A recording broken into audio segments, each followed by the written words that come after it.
Fixar o tema da live aqui, né? Boa noite.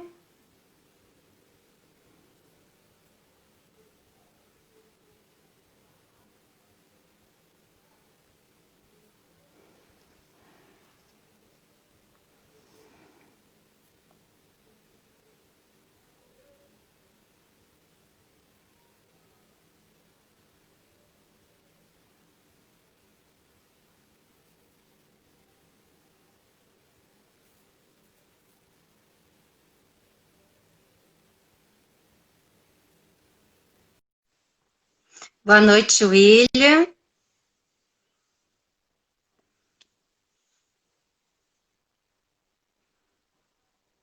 Já enviei a solicitação aqui para o convidado.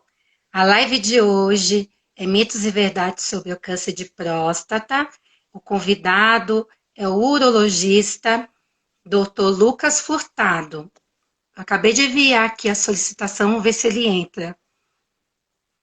Enquanto isso, o aviãozinho para chamar os convidados da live também para participar. Chame pai, mãe, avô, a mãe também que pode indicar para o filho.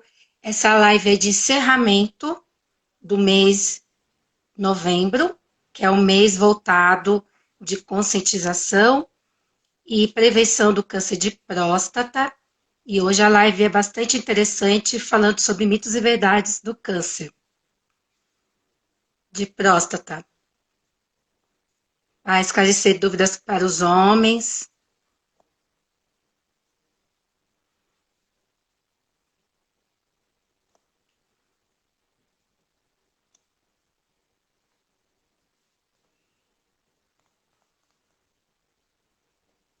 Vamos ver se o doutor entra.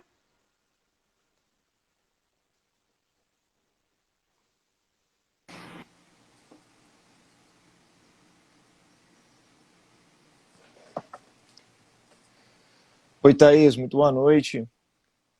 Vamos chamar o pessoal, gente. O aviãozinho.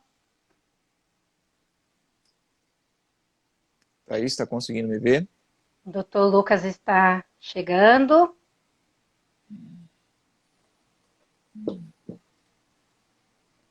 Boa noite a todos.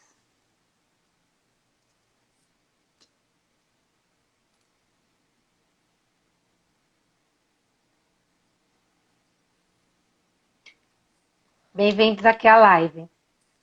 Está conseguindo me ver, Thaís? Enquanto o doutor Lucas não entra, aproveita o aviãozinho, chame os seguidores de vocês também para participar, para se informar sobre mitos e verdades sobre o câncer de próstata.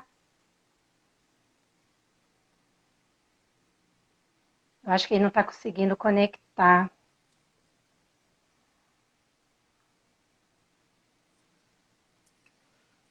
O pessoal está entrando aí, acho que a Thaís está terminando de fixar a conexão dela lá.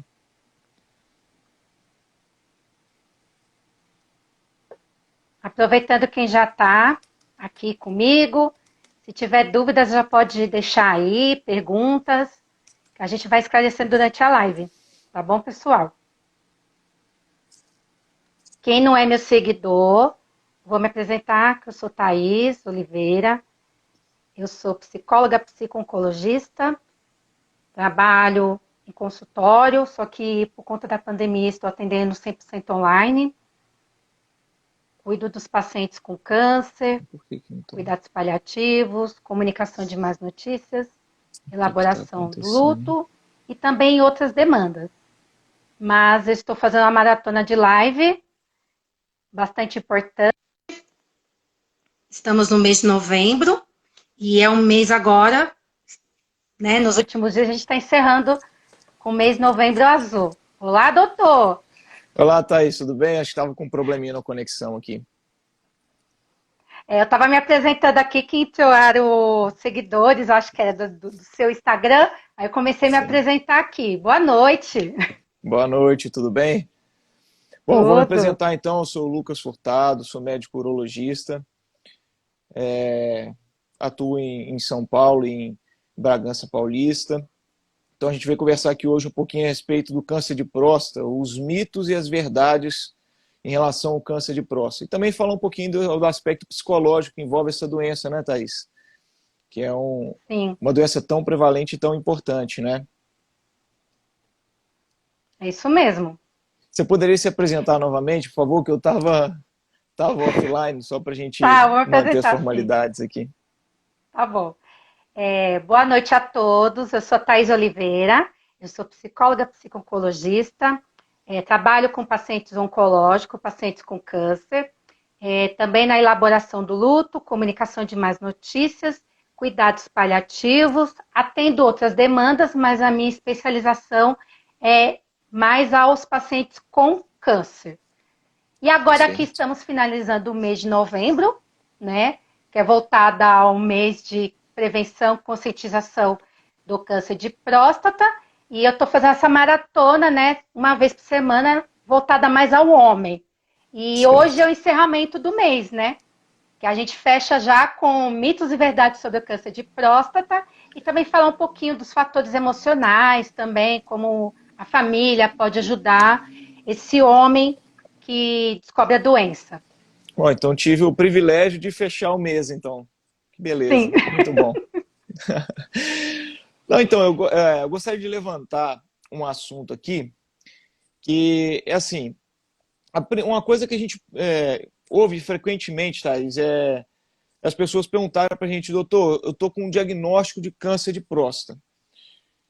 Muitas vezes o que vem na cabeça da pessoa quando ouve a palavra câncer é quanto tempo de vida eu tenho? Essa geralmente é a próxima pergunta. Por quê? Eu acho que isso está muito relacionado com um estigma que a gente tem na sociedade mesmo, e que é até justificável, porque o câncer ele é uma doença traiçoeira, de alta mortalidade, que gera um impacto para toda a família, né, não só para o paciente, e que traz uma apreensão muito grande em relação a isso. Então, o primeiro ponto que eu queria desmistificar nesse momento é assim, essa frase, quanto tempo eu tenho de vida, não cabe com relação ao câncer de próstata. Primeiro porque o câncer de próstata ele é uma doença muito heterogênea, tem vários aspectos da doença, vários aspectos dos tumores devem ser levados em consideração com o câncer de próstata. Alguns pacientes convivem naturalmente com esse diagnóstico, com a doença, durante a vida toda e nunca terão problemas com isso. Por isso, muitas vezes, a gente opta até por observar esses pacientes de tão indolente, de tão brando que é esse tumor, esse câncer. Tá? Outros pacientes já de uma abordagem mais agressiva, por se tratar de um tumor também mais agressivo. Então, esses pacientes, sim, a gente precisa tratar de uma maneira mais efetiva para a gente poder conseguir, muitas vezes, curar esse paciente ou prolongar a sobrevida dele. Só para a gente deixar um dado aqui, quando diagnosticado nas fases iniciais, o câncer de próstata ele tem 90% de chance de cura. Então, é uma chance extremamente elevada. O importante é nós fazermos o diagnóstico no momento certo, né? Quanto mais cedo descobrir, melhor, né? Por isso que eu estou seguindo sempre essa frase. Quem procura, acha, mas encontra a cura, né? Sim, é muito encontra a importante cura. isso. Exatamente. No Brasil, a gente tem um problema grave com relação ao diagnóstico de câncer de próstata, porque atualmente 25% dos tumores diagnosticados no Brasil já são diagnosticados em um estadio mais avançado. Em um estadio em que o paciente já tem uma doença ou localmente avançada ou já com metástase. E que muitas vezes inviabiliza que a gente estabeleça para esse paciente um tratamento, uma terapia com intenção curativa. A gente vai apenas controlar os sintomas e controlar a doença. Agora, mesmo esses pacientes que são diagnosticados em um estadio mais tardio, quando acompanhado adequadamente, ele é muito longa. Tá? Muitas vezes mais do que 10, 15 anos. Né? Então, a mensagem que eu queria deixar nessa primeira mito, nesse primeiro questionamento que a gente recebeu aqui de alguns pacientes é que há esperança quando se tem um diagnóstico de câncer de próstata, tá? Não é para se apavorar, não é para estabelecer uma sentença, não é nada disso. O câncer de próstata é uma doença que, em 90% das vezes, quando diagnosticado no começo, é curável. O paciente atinge critérios de cura, seja ele com cirurgia, seja ele com radioterapia, seja muitas vezes até mesmo com acompanhamento. Não atinge critério de cura, mas o paciente vai seguir aquilo para o resto da vida. Tá certo? Você fala nesse ponto assim que às vezes o paciente pode entrar em cuidados paliativos ou não necessariamente? Não necessariamente. Existem duas abordagens do câncer de próstata que são abordagens que a gente não considera abordagens paliativas. E que, na maioria das vezes, a gente não vai fazer, não é que a gente não vai fazer nada, a gente vai apenas acompanhar, a gente não vai ter uma medida naquele momento.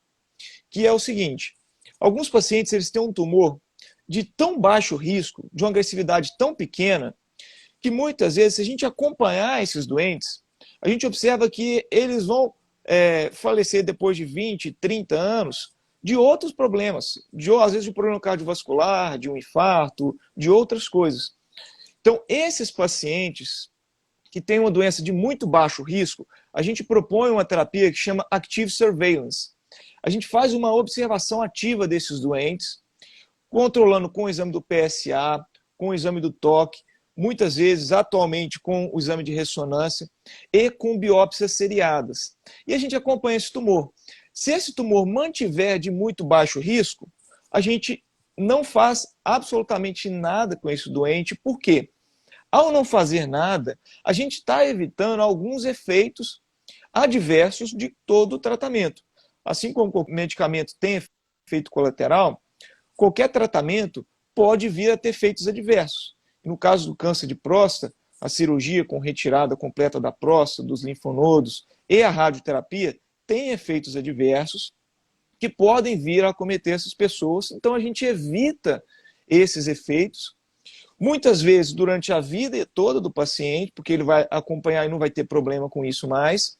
Outras vezes a gente retarda isso, um tumor que começa a ter uma progressão ou começa a mudar de característica depois de 5, 10 anos de segmento. Tá? Então, esse é o racional, a gente fazer uma observação ativa, um active surveillance.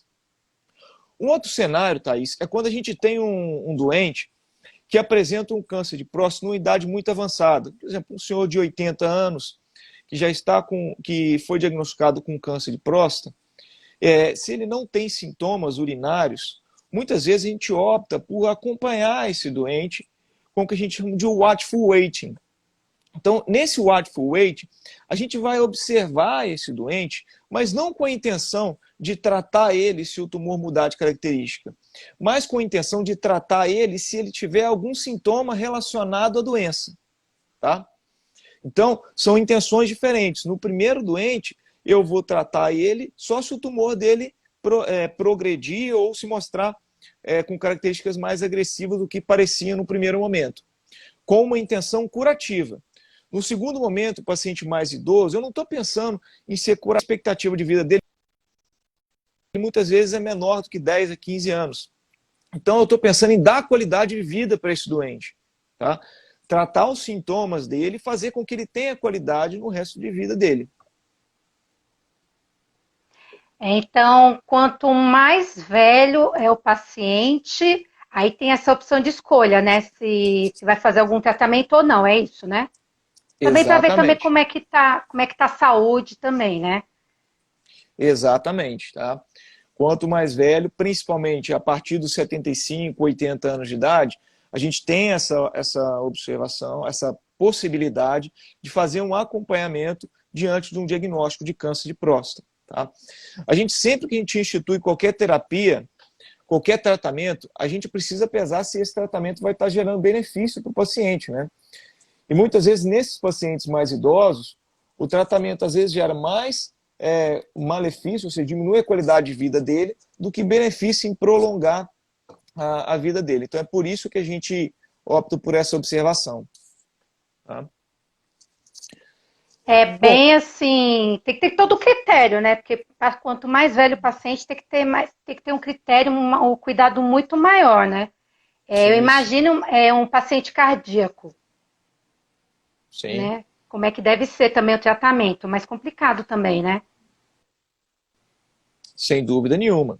É por isso que sempre que a gente oferece ou indica um tratamento para um paciente com câncer de próstata, a gente precisa avaliar a expectativa de vida desse doente. Se ele tem uma expectativa de vida, a gente faz isso através de alguns critérios. Tem um score que a gente chama de score de Carlson, ou Charlson, que é um score que a gente usa para avaliar a expectativa de vida. Então, se ele tem uma expectativa de vida acima de 10 anos, esse doente sim merece uma abordagem mais efetiva, um tratamento mais efetivo do tumor. Se ele tem uma expectativa de vida menor do que 10 anos, é melhor eu controlar os sintomas dele e evitar efeitos deletérios de um possível tratamento. Tá? Então é bem nesse sentido aí mesmo, qualidade de vida. Então a gente precisa viver e viver com qualidade, né? Sim. Uma outra pergunta que frequentemente as pessoas fazem é: doutor, minha próstata está aumentada. Isso é câncer? Então o aumento da próstata significa que é câncer? Isso também é mito. Tá? O crescimento da próstata, ele na maioria das vezes está relacionado com o que a gente chama de HPB, ou hiperplasia prostática benigna. Essa é uma doença extremamente prevalente. 50% dos homens com 50 anos de idade têm um crescimento benigno da próstata. Se o homem chega a 80 anos de idade, quase 90% dos homens com 80 anos de idade têm um crescimento benigno da próstata. E isso não quer dizer que ele tem um tumor. Esse crescimento é de uma região diferente da próstata e não é sinal de malignidade. Uma grande característica é que esse crescimento da próstata, muitas vezes, ele pode gerar sintomas urinários, tá? Porque o crescimento ocorre na região central da próstata, que é exatamente onde passa a uretra, ou seja, o canal que conduz a urina da bexiga até o pênis. Tá? Então, à medida que cresce essa região central da próstata, o homem começa a ter sintomas urinários. Como? Quais são esses sintomas? Aumento do número de vezes que vai no banheiro à noite, então começa a acordar 1, 2, 3 vezes à noite para fazer xixi. O jato de urina começa a ficar mais fraco. Antigamente ele urinava lá na frente no vaso, agora ele começa a urinar próximo do pé. No final do xixi começa a ficar gotejando. Então ele começa, terminou de urinar, às vezes fica gotejando um pouquinho, molha um pouquinho a cueca. Pode ocorrer a micção começa a ficar muito prolongada. Então, antes ele ia fazer xixi rapidinho e já saía. Agora ele começa a demorar muito tempo para poder esvaziar a bexiga toda. E algumas vezes ele tem uma sensação de esvaziamento incompleto. Fez xixi, logo depois já dá vontade de novo, parece que não conseguiu esvaziar a bexiga. Isso, na maioria das vezes, está relacionado com o crescimento benigno da próstata. Tá? Isso não quer dizer que esses sintomas não possam aparecer no câncer de próstata. Tá? Podem aparecer também. Mas, geralmente, quando eles estão presentes no paciente com câncer de próstata, já é um tumor que já tem um volume maior, já está num estadio mais avançado. Por que isso acontece, Thaís? Isso acontece porque, diferente desse crescimento benigno da próstata que ocorre lá no centro da próstata, que é onde passa o canal do xixi, o câncer de próstata, na maioria das vezes, está localizado na periferia, na parte de fora da próstata. Então, até ele crescer para obstruir o canal interno, ele precisa ter um volume grande, entendeu? É por isso que, se a gente faz o acompanhamento regular, anualmente com um urologista, a gente detecta esse tumor antes dele dar qualquer sintoma. E é exatamente nesse momento, sem sintoma, que a gente precisa achar essa doença, que é onde a gente consegue curar o paciente. Se espera ter o sintoma, porque o negócio já está bem grave também, né? Sim, E quando só a que gente... e os sintomas, assim, os sintomas, assim, de câncer ou quando está com a próstata aumentada, é Sim, muito semelhante à infecção urinária, né? Então muito aí tem semelhante. tem aquele perigo, né, do homem auto se medicar. Sim, sem dúvida nenhuma. E você tocou num ponto importante, que infecção urinária não é comum em homem. diferente da mulher, que quase toda mulher vai ter algum episódio de infecção urinária ao longo da vida. Isso por uma questão anatômica. A uretra da mulher, ela é muito próxima do ânus. Então, bactérias facilmente saem do trato digestivo e vão para dentro da bexiga. Já no homem, não. A uretra é longa. Então, não é tão fácil a bactéria sair do ânus para poder chegar na bexiga. Então, infecção urinária não é comum em homem. Se você tem sintomas, se você está achando que você está com infecção urinária, é muito importante procurar um urologista, porque isso pode estar relacionado tanto com esse crescimento da próstata, que leva a um retardo no esvaziamento de urina, a urina fica presa lá, predispõe ao crescimento de bactérias, quanto pode estar relacionado a outros sintomas, como a queda da imunidade, como até mesmo a sinais de tuberculose prostática ou no trato urinário que podem levar a isso, tá? Interessante, eu não sabia desse detalhe, viu? De que é mais comum em mulheres infecção urinária. Sim, É mesmo, se muito for mais para comum. pensar, a gente ouve muito mais mulheres com essa queixa do que o homem. Sim, sem dúvida nenhuma. A mulher, infecção urinária Nossa, é uma coisa que faz parte da vida da mulher. Quase toda mulher vai ter em algum momento, tá? Mas geralmente são infecções brandas, que a gente chama de infecções urinárias simples, não complicadas, né? O homem, sempre que o homem tem infecção urinária, ela já é considerada complicada só de estar presente no homem, tá? Então, isso é um fator muito importante que a gente tem que atentar aí também. Outra atenção, coisa, hein, homens? Olha, atenção, hein? atenção, sem dúvida nenhuma, se tem algum sintoma urinário, está ardendo na hora de fazer xixi, está acordando muitas vezes à noite, começou a sentir um peso entre o escroto e o ânus, isso é importante, são sinais de infecção, é importante procurar o urologista, tá? Nossa, bem sério mesmo. Uma outra questão, outro mito que eu gostaria de esclarecer aqui, mitos e verdades, né? É o seguinte, meu pai teve câncer de próstata, doutor. Eu tenho a chance aumentada de ter a doença? Eu vou ter o câncer de próstata? Olha, a questão de ter uma chance aumentada é sim verdade, viu? Quem tem um parente de primeiro grau com câncer de próstata tem uma chance 2,5 vezes maior de desenvolver a doença. Se você tem 2 parentes de primeiro grau, por exemplo, um pai e um irmão, por exemplo, a sua chance aumenta em 3,5 vezes. Então, é muito importante a questão genética, o fator genético no câncer de próstata, a hereditariedade.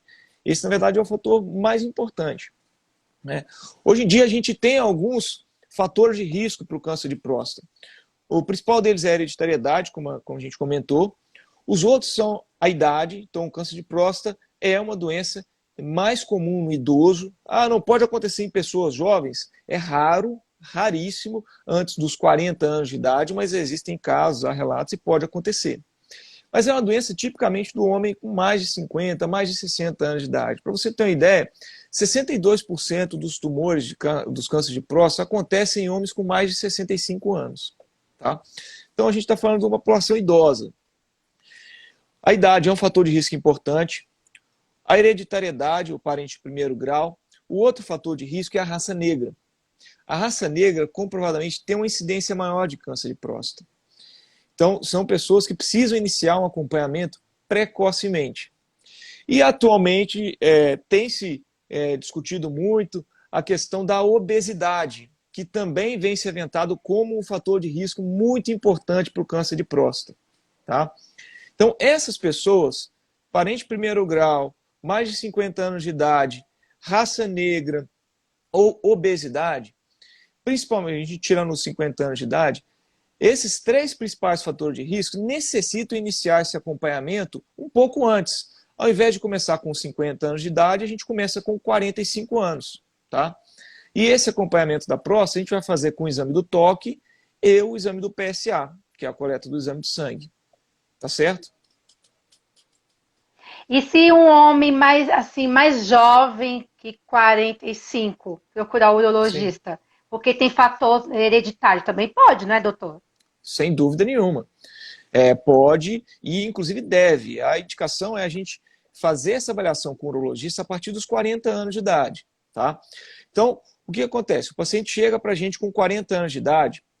Inicialmente, a gente faz um exame de sangue, que é um exame pouco invasivo, ele precisa fazer por check-up de outras coisas, como função renal, com a parte de colesterol, de glicemia. Então a gente dosa o PSA, faz o exame de sangue. Caso esse exame não esteja alterado e o paciente não tenha nenhum desses fatores de risco, a gente inicia esse acompanhamento, a gente opta por fazer o toque apenas com 45 anos de idade. Tá? Agora, não, doutor, eu estou muito preocupado, o meu pai teve câncer de próstata com 47 anos, eu quero começar a fazer o acompanhamento. Perfeito. Exame do toque e PSA no momento da consulta. Tá? Então, ele chegou para a gente com 40 anos, com 39 que seja. Isso é uma preocupação para ele, é importante a gente fazer esse acompanhamento, exame de toque e exame do PSA. Um outro detalhe interessante é quem tem o parente de primeiro grau com câncer de próstata, a gente deve iniciar esse acompanhamento 10 anos antes. Então, se porventura você teve um irmão com câncer de próstata com 45 anos, você precisa começar com 35. Tá? Não vale os 45, aí vale 10 anos antes. Então, precisa começar com 35. Certo? É muito raro isso acontecer, mas acontece. Certo? E não é falado esse detalhe, doutor. Muitas vezes não é comentado, porque isso é o que você falou, são detalhes, né? São detalhes que a gente acaba conversando muito no consultório mesmo. E que é interessante, essas lives são interessantes para a gente esclarecer isso, né? Mas as campanhas deveriam divulgar um pouco melhor também, né? Que já tem tanto tabu por conta do exame, então deveria abrir mais a mente dos homens com essa questão também, para ajudar, né? É que a mídia também às vezes ajuda e atrapalha, né? Não, hoje em dia a gente tem uma questão na mídia que a gente tem assim, muita informação. A gente tem muita informação. Só que a informação, mesmo ela sendo uma informação de qualidade, a gente precisa saber o que fazer com essa informação. Então, é por isso que os profissionais, tanto da área médica, da psicologia, de enfermagem, de qualquer área, o profissional ele serve para isso, para te orientar o que você vai fazer com aquela informação. Né? Porque às vezes a gente tem tanta informação que a gente não sabe conectar as ideias e saber o que a gente vai fazer com ela. Né? Então, esse é o nosso papel, né? Esse é o nosso papel, né, Thaís? É verdade. É isso daí. Bom, um outro questionamento aqui de pacientes meus, muito frequentes. Olha, depois que eu fiz a cirurgia da próstata, doutor, eu não vou conseguir mais ter relação sexual? Então, essa é uma preocupação de todo homem. Tá? Eu já queria deixar claro, isso é mito. Tá? É mito por quê? Então, a gente sabe que a cirurgia da próstata, ela envolve, principalmente atualmente com as novas técnicas da cirurgia robótica, principalmente, ela envolve na ressecção da próstata e das vesículas seminais. Porém, os nervos e vasos que irrigam e que inervam o pênis, eles passam colados com a próstata, laterais à próstata. Tá? Em algumas situações, o tumor, o câncer, invade essas estruturas.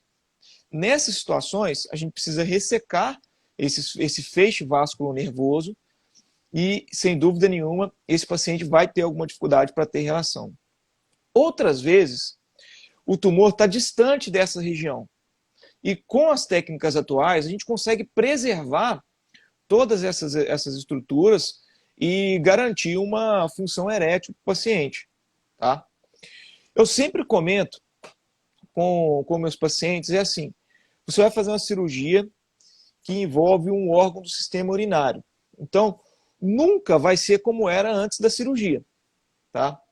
Mas, atualmente, grande parte dos pacientes consegue ter relação de qualidade, seja ela com medicamentos, seja com terapias de injeção e seja com até mesmo prótese peniana, que a gente muitas vezes coloca. Então, hoje tem muito tratamento para isso.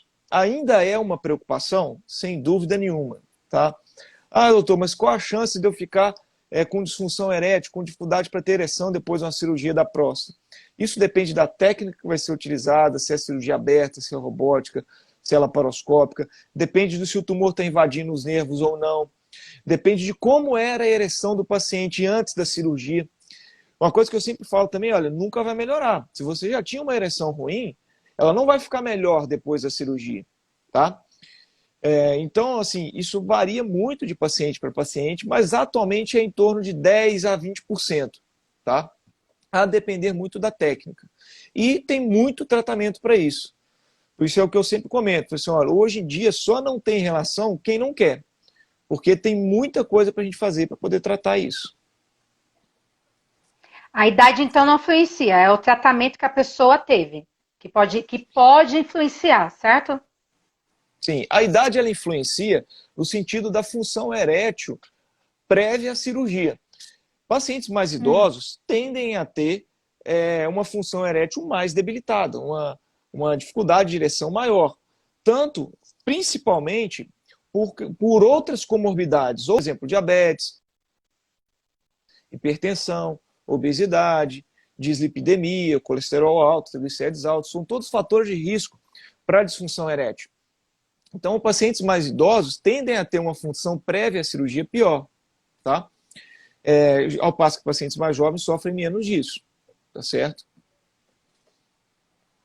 Uma consequência, né?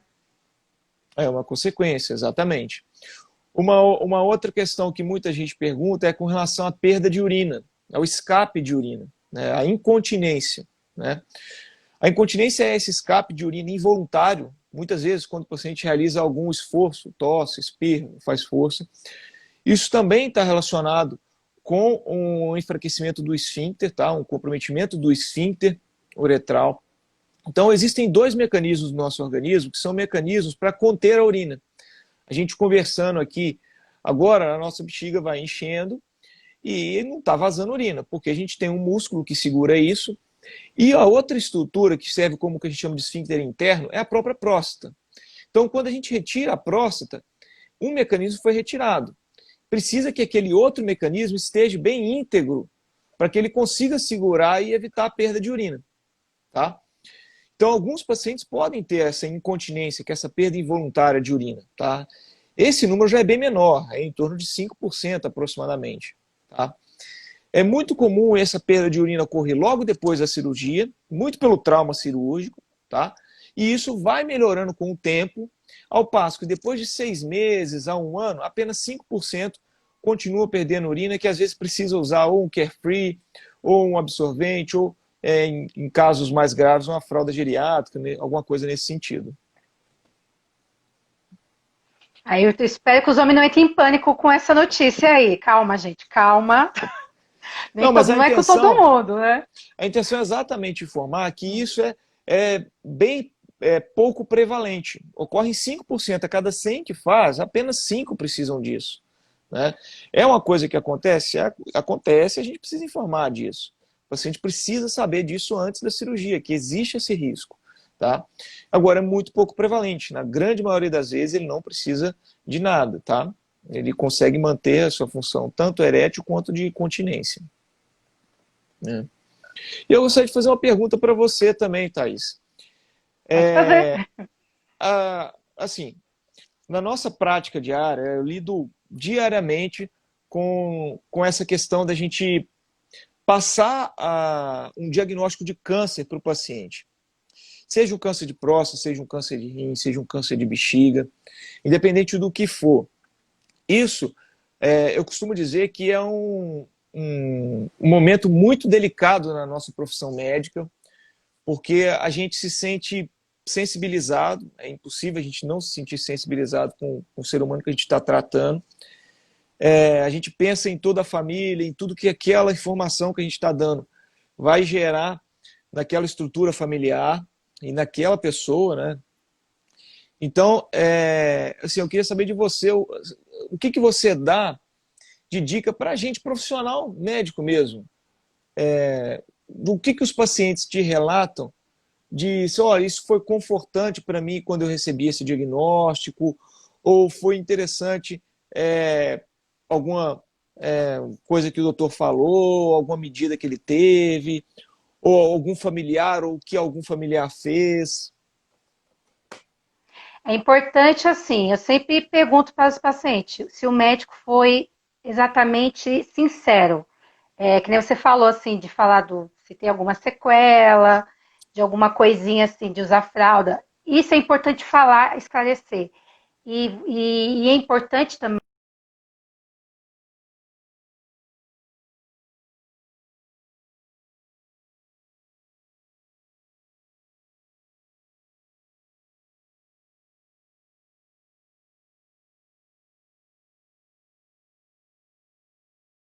Acho que é bom fazer um desenho mesmo para os pacientes, né, para explicar direitinho, porque muitos têm dificuldade e eu percebo que a dificuldade é maior quando o paciente é idoso.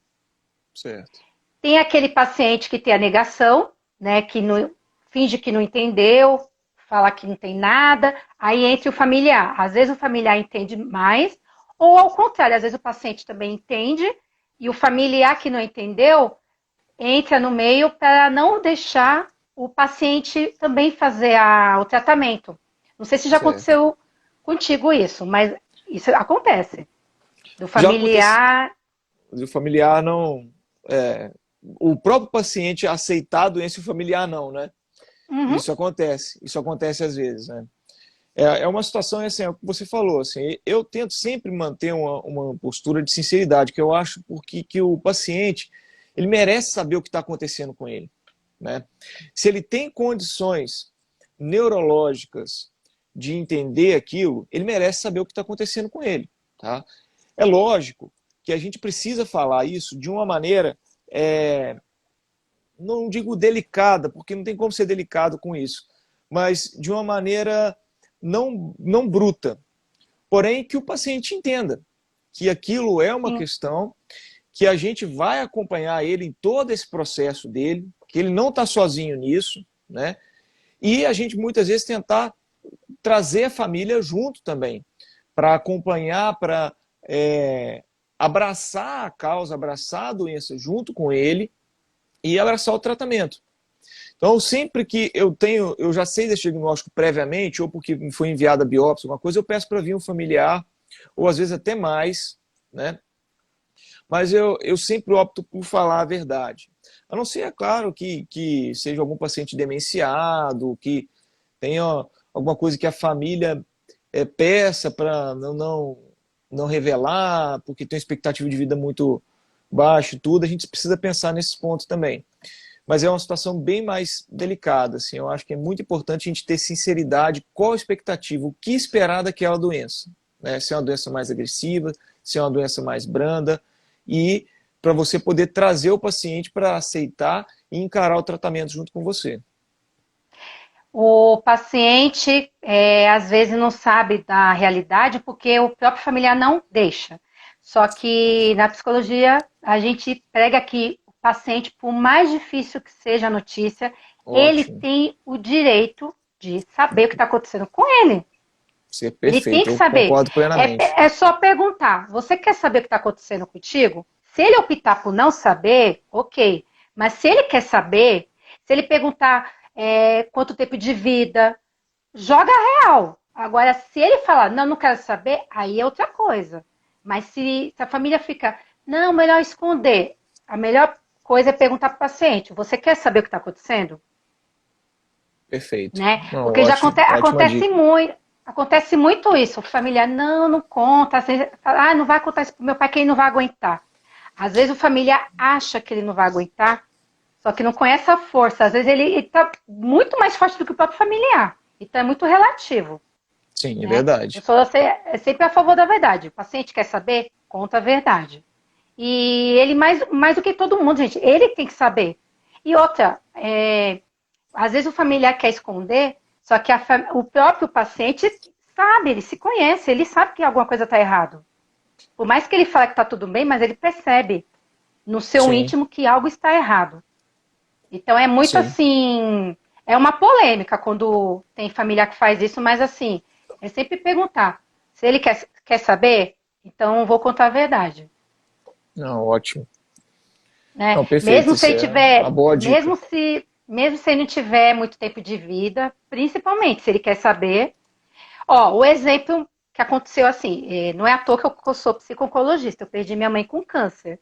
Minha mãe, ela entrou em cuidados paliativos e a gente sabia que ela tinha pouco tempo de vida, né? Que o Sim. próprio hospital já tinha falado pra gente. Só que em nenhum momento eu conversei com ela sobre isso, nem ela me perguntou nada, então eu fiquei na minha. Eu fiquei naquela, se ela tocar no assunto, eu falo. Se ela quiser Sim. saber do que o próprio médico veio falar, porque fazia aquelas reuniões, né? Chamava os filhos para fazer aquela Sim. reunião. E ela sempre olhava para minha cara, assim, para meus irmãos, assim, naquela. Eu via no olhar dela que ela sabia, só que ela não perguntava. Então eu ficava Só na que ela não minha. queria E tocar no eu, assunto. Era o mecanismo de defesa dela, né? sim. Mas ela sabia que ela estava na finitude. Então, assim, Sim. o familiar não pode fazer isso, porque o paciente, ele percebe que algo Sim, é está importante errado. respeitar. Respeitar Sim, a individualidade de cada um, né? sim. Isso ter empatia, é aquele negócio assim, é se importar com ele também. É igual quando tá Sim. morrendo, né? Que a gente fala, a gente é egoísta, fala assim, não, a gente não quer que a pessoa morra, mas a gente tem que deixar ela aí, né? Sim. Por mais que doa, a gente tem que deixar a pessoa aí. E é algo que assim, eu sempre falo para meus pacientes, assim, ó, se você tá com familiar que tá morrendo, deixa. Não fica prendendo a pessoa. Deixa. Sim. Eu sei que é meio chocante eu falar uma coisa dessa, só que eu aprendi muito, né? Em prática, né? Porque antes de eu fazer a minha especialização, aprendi na prática com a minha mãe. Eu fui a Sim. cuidadora dela, então eu sei muito bem como assim, como o paciente sofre, eu sei como o cuidador sofre, os familiares sofrem, eu sei exatamente como que é. E falar a Sim. verdade é a melhor coisa, doutor, a melhor coisa. Não, sem dúvida nenhuma. Isso Sem dúvida ajuda até na nenhuma. evolução do tratamento também. Isso É. acaba deixando ele mais confiante, ele vai confiar mais no doutor. Ele fala assim: olha, o doutor chegou e me falou a verdade, olha que bacana. Ele não escondeu nada de mim. Ele vai sentir Sim. muito mais confiança. Não, sem dúvida nenhuma. Ótimo. Isso aí é uma observação muito boa, porque é uma coisa que a gente vê frequentemente, né? Muitas vezes Uhum. pacientes terminais em UTI, às vezes a família não consegue entender que já não é mais o momento dele e tudo. E é muito difícil para a gente chegar e conversar isso com a família. Realmente a gente ter essa postura, essa posição de assumir que é um doente paliativo, né? Então, sem dúvida nenhuma, isso Não tudo é que você fácil. falou é uma coisa muito importante. A família, nesse momento, é fundamental. Fundamental para E a evitar o família, sofrimento dele. sim, tem que ajudar. A família não pode atrapalhar, não. Ela tem que ter empatia, paciência. Ela tem que saber lidar. Assim, não estou dizendo que é fácil. Não é fácil, mas a pessoa tem que É, ter muita paciência. Porque o próprio sim. paciente tem oscilações de humor, e fica irritado, tem medo, tem ansiedade, quer sumir. Tem uns que entram em depressão, tem uns que É, tentam suicídio. Então, assim, são vários fatores emocionais que acontecem na cabeça. E agora que eu falei do suicídio, eu me recordo assim que quando eu estava fazendo umas lives um tempo atrás, eu fiz uma live com uma psicóloga que ela é especialista em suicídio. E ela relatou que assim, as mulheres sofrem mais de depressão, só que porém os homens, né, suicidam mais. sim. E quando vão se suicidar, são de forma muito mais violenta, né? E eu fiz uma live sobre o diagnóstico de câncer e suicídio, porque no primeiro ano, né, do diagnóstico, a pessoa, muitos falam que não, mas muitos pensam, Sim, muitos têm, sem dúvida. muitos têm pensamento suicida sim. Às vezes a pessoa não vai tentar, mas ela tem o pensamento, porque ela E acha que uma não vai coisa. aguentar. Sim, não, perfeito. Então isso é muito importante. É. A gente sempre que eu tenho algum paciente com algum diagnóstico de câncer, seja ele de próstata, de rim, sempre que possível, a gente pede uma avaliação cardiovascular e orienta esses pacientes a ter um acompanhamento multidisciplinar, tanto com psicólogo, até mesmo com educador físico, porque ele fazer uma atividade física faz com que ele tenha um propósito, que ele tenha objetivos e ajuda ele a combater melhor a doença, além de se fortalecer para poder aguentar o que ele precisa aguentar, seja cirurgia, quimioterapia e tudo. Então, ele se inserir nesse novo contexto com uma atividade física, ou mesmo que não seja uma atividade física, mesmo alguma atividade intelectual, com algum grupo de jogos. Tinha um paciente meu que jogava muito, gostou de jogar xadrez. Então ele começou a acompanhar o neto, começou a jogar xadrez, e aquilo ajudou muito ele no tratamento, sabe? Então, isso são algumas dicas que a gente vê na prática clínica que acabam ajudando bastante. É uma forma Bom, de uma terapia, né? sim, sem dúvida. É uma distração e ajuda bastante também. Bom, vou trazer mais um questionamento aqui de uma pergunta de paciente. Doutor, depois que eu faço a cirurgia da próstata, eu não terei mais esperma?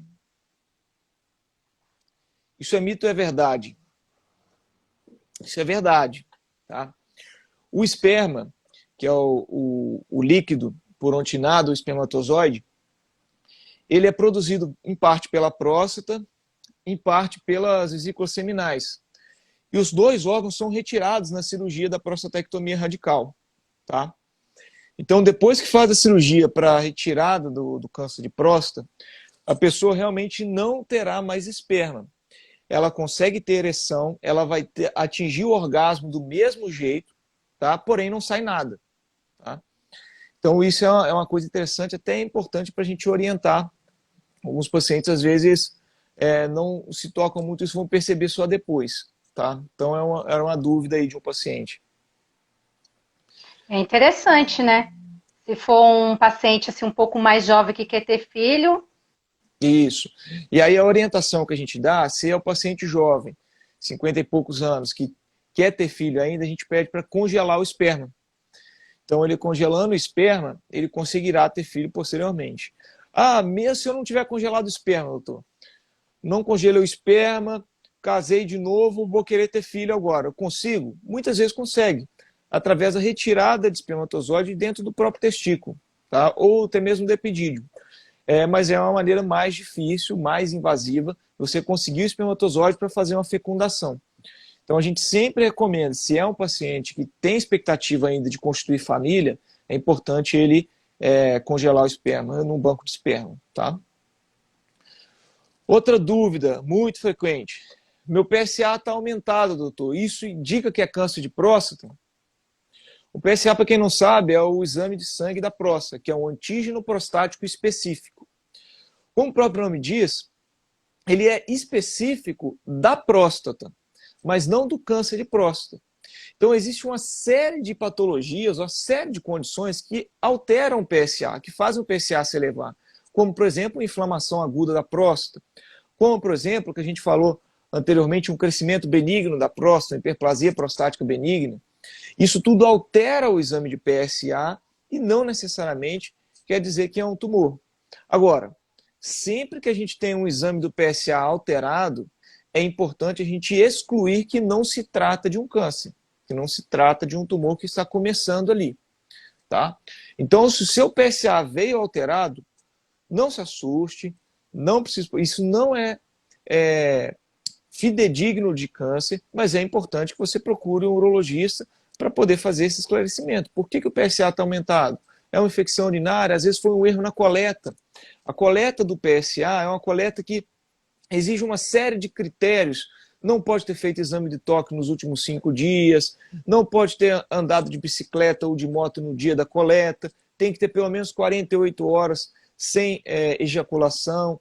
Então tem uma série de fatores que interferem na coleta do PSA. Tá? O homem tem que ficar um pouco de repouso antes de fazer o exame, então. Sim, sem dúvida nenhuma. Tem que ficar Bom, mais quietinho, né? Que mais? Tem mais alguma dúvida? As pessoas te perguntam alguma coisa, Me alguma mandaram dúvida que você perguntas. tem? Me mandaram perguntas, doutor. Eu tenho aqui, acho que 4 perguntas. Eu tenho uma aqui que me chamou a atenção, tá? Eu vou lá primeiro, tá? Ó, tenho 63 anos, tive câncer de próstata em 2013 e não precisei de quimioterapia, mas percebi que minha libido não é igual e minha ereção também. O que pode ser? Certo. Bom, é aquilo que a gente conversou. É importante saber Uhum. qual que foi o tratamento que ele fez, tá? Muitas vezes, a quimioterapia no câncer de próstata é o último estágio de tratamento. Então, até chegar na quimioterapia, a gente tem uma série de tratamentos antes disso. Muitas vezes, cirurgia, radioterapia, hormonioterapia. E a hormonioterapia é um dos fatores que levam à diminuição do libido e à disfunção erétil. Por quê? O câncer de próstata, ele é um tumor que na maioria das vezes ele é dependente da testosterona para crescer.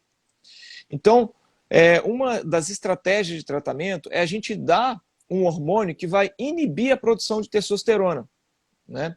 E aí, com a testosterona baixa, esse tumor vai ficar contido ali e vai evitar que ele se espalhe para outros órgãos. Então, é uma ótima maneira de você tratar um tumor quando ele já está disseminado, já não está restrito à próstata, tá? E aí, quando a gente faz essa redução da testosterona, isso daí sim vai levar a disfunção erétil, diminuição do libido, muitas vezes aumenta o risco de osteoporose, aumenta o risco cardiovascular, o paciente começa a ter diminuição da força muscular, pode ter déficit cognitivo, pode ter distúrbio do sono. Então, tudo isso são sintomas que estão relacionados com essa terapia, tá? Isso caso ele tenha feito essa que a gente chama de hormonioterapia. Agora, É que não, a eu fiz pergunta dele cirurgia. não está muito detalhada, né? Assim, Sim, que só fala que não fez quimioterapia. sim. Bom, perfeito. Agora, não, eu fiz cirurgia, por exemplo. Se ele fez cirurgia, um dos riscos da cirurgia é a disfunção erétil, que é a diminuição da ereção, da capacidade do pênis ficar duro, tá? Agora, a diminuição do libido, ela pode ocorrer tanto por fatores inerentes ao envelhecimento, como a gente já falou, hipertensão, diabetes, obesidade, sedentarismo, tabagismo, tudo isso são fatores que podem predispor a um distúrbio androgênico do envelhecimento masculino, que também leva a uma redução da testosterona, tá? De uma maneira natural, e isso pode levar ele a ter dificuldade com relação ao libido, à diminuição do libido. Uma coisa muito importante é o paciente que fez o tratamento do câncer de próstata com intenção curativa, seja ela cirurgia ou radioterapia, se ele tem a testosterona baixa, a gente pode repor a testosterona desse paciente, tá? Então, isso é seguro. Se a gente fez o tratamento para ele, ele está bem controlado, a gente pode seguramente repor testosterona nele e melhorar todos esses sintomas que tanto incomodam ele, né?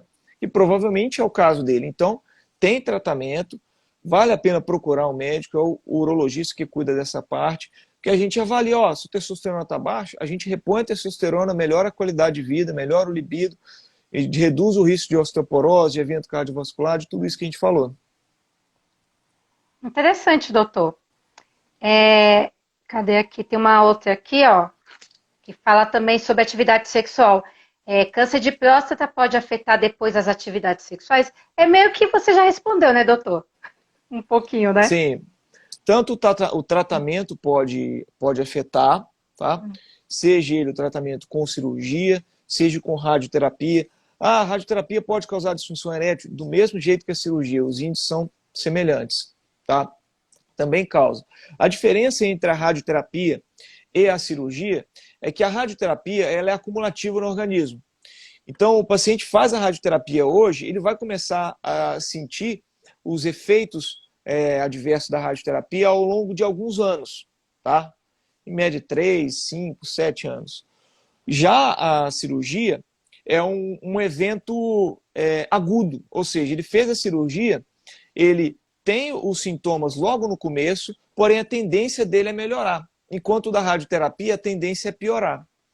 Por isso, atualmente, a gente habitualmente reserva a radioterapia, na maioria das vezes, para pacientes que têm uma vida, uma idade mais avançada, mais de 75 anos, muitas vezes. Por quê? Porque como ele tem uma expectativa de vida menor, ele vai sofrer menos os efeitos deletérios da radioterapia que ocorrem depois de 10, 15 anos, entendeu? Ao passo que o doente jovem, fazendo a cirurgia, ele tem uma chance de recuperação ao longo do tempo maior. Tem mais uma aqui, ó. O exame PSA descobre o câncer ou também outra doença? É aquilo que a gente acabou de falar, né? Então, o PSA, ele é específico da próstata, mas ele não é específico de câncer, tá? Então, o PSA, ele serve, por exemplo, para a gente fazer diagnóstico de prostatites, que são inflamações agudas da próstata, seja ela por trauma, ou seja ela imune, ou seja ela por uma bactéria, uma infecção bacteriana. Tá? O PSA ele pode estar aumentado na hiperplasia prostática benigna, que é o crescimento benigno da próstata. Em situações como, por exemplo, infecção urinária, podem alterar o PSA. Manipulação recente da via urinária, fiz uma cirurgia para tirar cálculo, por exemplo, isso pode alterar o PSA. Então, existem várias coisas que alteram o PSA, dentre elas, a gente tem o câncer de próstata. Então, por isso, sempre que tem um PSA alterado, a gente precisa ver o que está acontecendo. Se é alguma inflamação, se é algum tumor que está crescendo, se é um crescimento benigno da próstata, se aquele PSA é alterado por uma alteração natural daquela pessoa, que tem naturalmente um PSA maior do que as outras, tá certo? Doutor, a nossa live voou, a gente tem 4 Acabou já. minutos. Nossa, meu Deus! Você quer deixar uma Foi rapidinho mensagem? mesmo.